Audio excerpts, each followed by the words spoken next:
Joel Klatt is the analyst on Fox Sports. The big noon kick this week is Indiana at Ohio State. Klatt finally going to get to see the Buckeyes play. What's up, Klatt? How are you? Oh, when you said it out loud, it just hit a little differently. It's only a 44.5-point spread, Klatt. Is that what it is? Oh, I yeah. hadn't looked yet. I was purposely not looking. So Sorry. Yeah. Hey, here we go. How you guys doing today? Doing great. I will say this about Ohio State. And this coming from a Southern guy that loves my SEC football. If they get penalized for that game Saturday, that's crazy. Those were awful conditions offensively. Can't do that. Yes and no. I get labeled a Big Ten homer and a Buckeyes homer, but I moved them down a spot. Okay. And the reason is, and the reason is because, it's the Big Ten. You're going to face. I know that those were horrendous conditions, but at the same time, you've got to be able to dominate on the ground if you're Ohio State. You've got to be able to. And their failures in short yardage, 3rd and 1, 4th and 1 throughout the game. Their inability to sustain a run game. I'm watching the film and I'm like, what? They had to throw it at times because they couldn't run the ball against a 1-win team. That's not good enough, right? So from that perspective, if you just take the wind out of the equation and you think to yourself hey, can you run the ball? Think about it. Alabama, I wouldn't even consider Alabama a great rushing team this year. I think that they are very good. I think Gibbs is outstanding, but in a game in which they're clearly not going to be able to throw the ball very well at all against A&M, they still ran the ball so successfully and controlled the terms of the game. And you can't say that for Ohio State. They're in a 1-possession game with 4 minutes to go in the 4th quarter at one point. So that's the concerning part. And now weather.com is crashing because Buckeye fans, millions of them around the globe, are just constantly refreshing for November 26th. It's oh my gosh, what's the weather going to be like that day? And that's a problem, right? Whereas from a Michigan perspective, I know exactly what I'm going to get. They might not have as high a ceiling as Ohio State, and I don't think any of us would argue that they do, but that they're more consistent, and I think they're better on the offensive line. So your premise is correct that, you don't want to just throw them out and say, oh, Ohio State is no good. But there are things that you can look at and say that's not good enough. And I think their offensive line play and their run game is one of those. Klatt, I stand corrected, 40.5. The Buckeyes are favored this weekend. Well, that's a huge difference. I'll be... By the way, the math on that, in the 4th quarter, I'm going to be wait, is this a backdoor cover? Is this a backdoor? Carry the one? Yeah, that's too difficult. Have fun with that. Okay, so I think it was 3 weeks ago where Alabama's coming off the loss to Tennessee, and you said, Alabama fans, you're fine. Don't worry. Now they've got 2 losses. And look, the 2 losses come down to a play on each of those games on the road, so they could easily be undefeated at this point. But where are you right now on Alabama coming off that loss? So I think a lot of things can be true about, Alabama more broadly and specifically. The first would be, I'm not panicking about Alabama. This is not the end of an era. This is not an end of a dynasty. This is a team that got the wrong end of the draw. This year in particular, the road home splits right now in college football are staggering. I don't know if you guys have talked about this at all, but I think that, well, if you've been watching the Joel Klatt show, then you'll be up to speed, guys, right? It's right there. Okay, so shameless. No, we love that. We love that. The road home splits are staggering right now in college football. If you look at what's going on, there's been 7 top 10 matchups. The road team is 0-7. There's been 11 top 15 matchups. The road team is 1-10. If you look at all of the losses of any of the good teams this year, they've been on the road. And then you look at what Alabama has faced on the road. There has not been a team in the country this year that has faced a tougher road test than Alabama.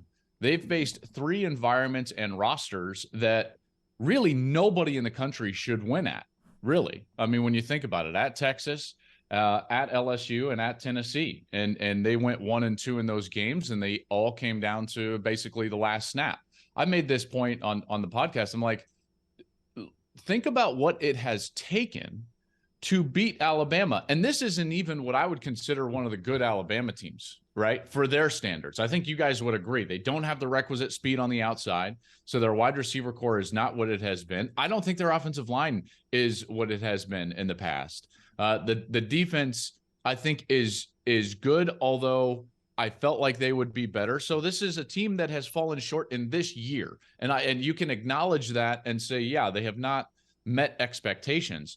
But a broader discussion about Alabama, and I sit back and I'm like, think about what it's taken to beat them, right? These environments that nobody wins at across college football. Nobody wins in these environments. It just doesn't happen, right? So Tennessee, 101,000, LSU, 102,000, Texas, 105,000. It takes Tennessee a barely missed kick for Alabama, and then a made kick by a yard over the crossbar in front of 101,000, in which they carry the goalposts out of the stadium. It takes an LSU team a 2-point conversion, right? So I do not believe that this is some sort of omen for what is to come for the Alabama program. However, in the micro this year, they've woefully fallen short of expectations, and I think in large part due to the things that I mentioned earlier about, in particular, their wide receiver core. It's just not good enough. Bryce is single-handedly with a cape on his back trying to keep them in games, and he does not have wide receivers that can win on the outside, create space, and more specifically, get the safeties out of the box. They don't have the speed that they've had in the last few years. There's also a chromosome that's missing on that Alabama defense, and I don't know what it is, but Kirby, obviously, when he was in the lab, took part of that with him to Georgia. Not that Alabama can't have it too, but what Georgia did to Tennessee defensively was just a masterpiece to watch. I enjoyed that kind of football, and that was just such a great game to watch what Georgia did to Tennessee. Dunaway, I don't want to interrupt you, but is that chromosome? I've watched it, and I'm like, man, it's not schematic. Okay. So it's not something that like Kirby's doing differently than Nick. I think it's the middle. I think it's the tackle position. I think that Georgia has had guys in the middle of the defense that build a run wall and push the pocket in the lap of the quarterback. And that used to be what Alabama was able to do. Jonathan Allen, Marcel Darius, those guys. Exactly. And in the last 2 years, Alabama's been a bit more edge focused. And their edge is fantastic, right? But they don't quite have the middle that they used to, and Georgia does have it.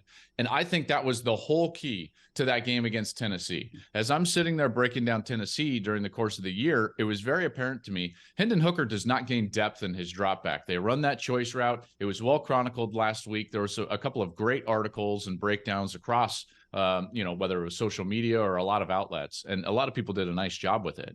That choice concept that Art Briles made famous at Baylor and now Tennessee is using under Josh Heupel. But part of it is that the quarterback doesn't move. He doesn't gain depth. And so if you can push the pocket into him, that's basically the entire key. And Georgia was able to do that against Hendon Hooker. And so that offense wasn't even close to the same. People have said like, well, that's a wide receiver offense. It's a wide receiver offense. No, it's not. Every offense created under the hand of God is a quarterback offense. And if you can affect the quarterback, then you can affect the offense. And I thought that's what Georgia did. But to your point, I think the chromosome is the middle of the interior. That's where I think Alabama has maybe fallen a little bit short over the last couple of years. Joel Klatt is with us, Fox Sports. The big new kickoff, 11 o'clock locally, Fox 6, Indiana at Ohio State. Klatt presented by MyBookie.ag. Code next round when you sign up there, MyBookie.ag. You got to see TCU in person. And I heard you talking during the game saying if they had Oklahoma or Texas named, they would be in the top 4. Yeah. Having watched the full game, does that look like a team that can be in the college football playoff? Can they hold on and close to them? No. But I want to remain consistent how I have over the previous 8 years. I don't care what garbage the playoff committee set for us and those that built this playoff. God rest his soul, Mike's live. I deserve. I want to reward teams that deserve it, and I will continue to do that. So Does TCU deserve to be in the top 4? Yes. Would they beat Alabama this week? No. Right? They've got some good pieces. They really do. And that conference, I actually think that's the second toughest, or maybe third, but like trying to win that conference, the fashion that they're doing it's really tough, guys. Right. So like their margin of talent over everybody else in the Big 12 is like minimal, if any whatsoever. They're facing a Texas team that's much more talented than they are this week. And by the way, they go to Texas, and those home road splits are going to impact them. And that's why I don't think TCU wins this week. Texas is likely going to beat them this week in Austin. But they've got some good pieces, and they deserve to be where they're at least in my estimation. I've got them at number 4. I hope the playoff committee does the right thing. This playoff committee is a wildly failed experiment. The playoff as a whole, as a 4-team subjective invitational, has been a wildly failed experiment. It has made the sport worse in a lot of regards. It has separated out the haves from the have-nots, which I don't think is very good. This year in particular, I think is a welcome year for the majority of college football fans, because the teams that have dominated this era are likely not going to be in the playoffs. Speaking of Alabama and Clemson, they've taken up 13 of the 32 overall spots in the playoff over the last 8 years. That's 41% of the participants. They've been 10 of 16 championship game participants. That's 63%. 5 of 8 titles. That's 63%.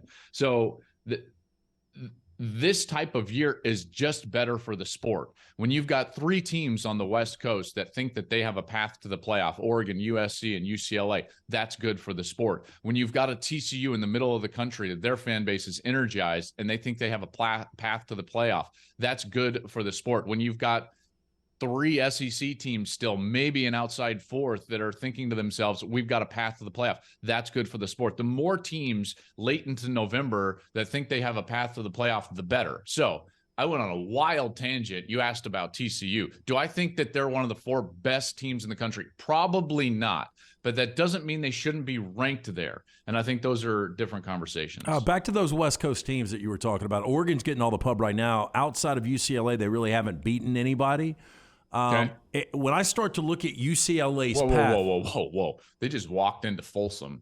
You don't just walk into Folsom. I see the Buffalo behind you. Road games in the Pac-12, right? man. Like you can't. And I got the little CU thing here. It's like it's sprinkled all over. You don't just walk into Boulder. Okay. I would love to see USC be able to run this thing, but USC's defense is garbage. And I think when UCLA matches up with them, my point was going to be they're going to beat Arizona. I think they beat USC in the Rose Bowl. They beat Cal, and then probably a rematch with either Oregon or Utah.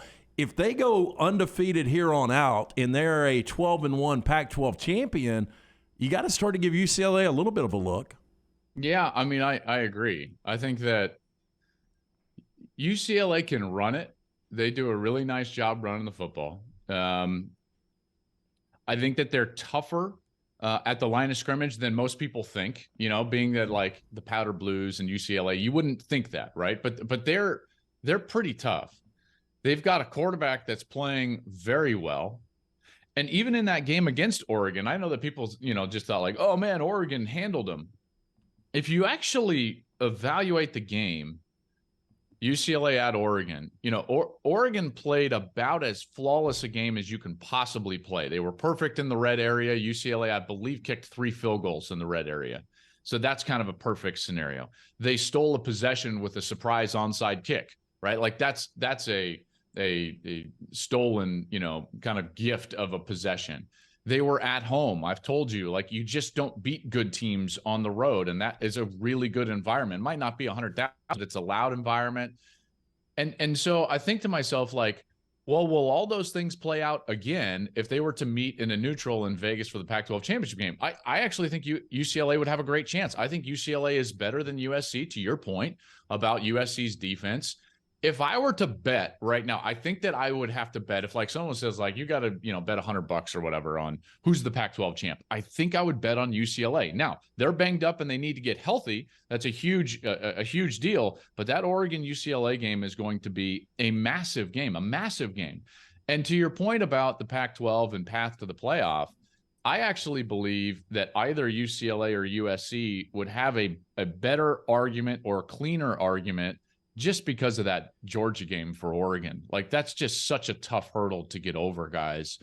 And it brings me to kind of one of my last points is like scheduling matters, right? Like, you've got the draw, like Bama has to go to Tennessee and to LSU in the same year. UCLA's got to go to Oregon, while Oregon doesn't have to go to USC or UCLA or to Utah, right? Like, Oregon gets the good draw, but then there's also the choice aspect. In 2018, the year after Georgia had participated in the national championship game, Rob Mullins, the AD at Oregon, is like, hey, you know what? Let's do a one-off neutral with Georgia and Atlanta. What are we doing? You know, like that. No one was going to win that game. Okay, guys, like Bama wasn't going to win that game. Not in the first week as the defending champ in Atlanta. So like scheduling matters, and that game, I've said it this way. If Oregon plays Hawaii week 1 at home, they're probably third in the country right now. Clean path to the playoff. That game is going to ultimately keep them out of the playoff. All right, see Klatt Saturday, 11 o'clock, Fox 6, big noon kick, Indiana at Ohio State. The Joel Klatt Show available on where you send that out from your Twitter, right, Klatt? Where do people get that? Yeah, it's wherever you get your podcast. Yep. You can go download it. We've I appreciate it. I've got a lot of Bama fans hit me up on Twitter that have said like, "Hey, listen to the show," and I like it. And I'm like, did we just become best friends? I think so. Yep. I think that's what that means. Yeah. Klatt is best friends with Bama fans now. And then there's Bama 1123 who says, "Oh, Klatt's coming on. Time to mute." Oh, I bet he didn't though. I bet he didn't. I just praised you. I just praised Alabama. It probably would help if you wore some next round gear, That's which right. you still haven't. Right. Well, you sent me that one shirt. I'm still protesting the one shirt about like y'all can have the rest. Yeah, right. okay. And it had By the way, I wore that the other day and did not notice that I was in a Whole Foods. And a lady who did not know anything about football thought it was a very political shirt. She was like, "Y'all can have the rest." And I was like, "Oh, so you're a big SEC fan?" She's like, "No." I said, "Football?" And she's like, "I don't even know." No. Civil War? No, Civil not War. football. Klatt, what he's telling you is wear that to vote today, okay? yeah. I'll wear that out in California to vote. Things should go swimmingly well. Yeah, I think so, yeah. You'll need Hey, everybody go vote today, by the way. You'll need let's 3 forms of exercise ID. our You'll need 3 rights forms here. of ID if you wear that shirt today. Not in California. Hey, what's that app on that flashes the score behind you? What is that? I like that. It's a little box that I don't know. I just plug it in and it starts like flashing all the scores. Although I think it's broken because if you actually watch it closely, it only rotates 2 games. See, there's USC Colorado and then Missouri Tennessee right there, and that's like for next week. And then watch, wait for it. Watch and USC Colorado. Missouri Two play? games. I think it's telling So you it's two not team that cool. Everyone's parlay, like, lay "Man, the that thing's points. awesome." It's like it's really just a 2-team deal. I guess USC and Colorado. My wife wanted to know what I wanted for Christmas. I was going to get that box, but now I don't want it anymore. I don't even know the brand of it. I probably should. They don't pay me, so That's right. pound sand. All right, Klatt. Have a great weekend, man. Always You fun guys are talking the with you. best. Yeah, buddy. See you Have a next great Monday. week, okay? You too. Bye. Klatt with us on the JohnstonRVCenter.com hotline presented by MyBookie.ag. Code next round.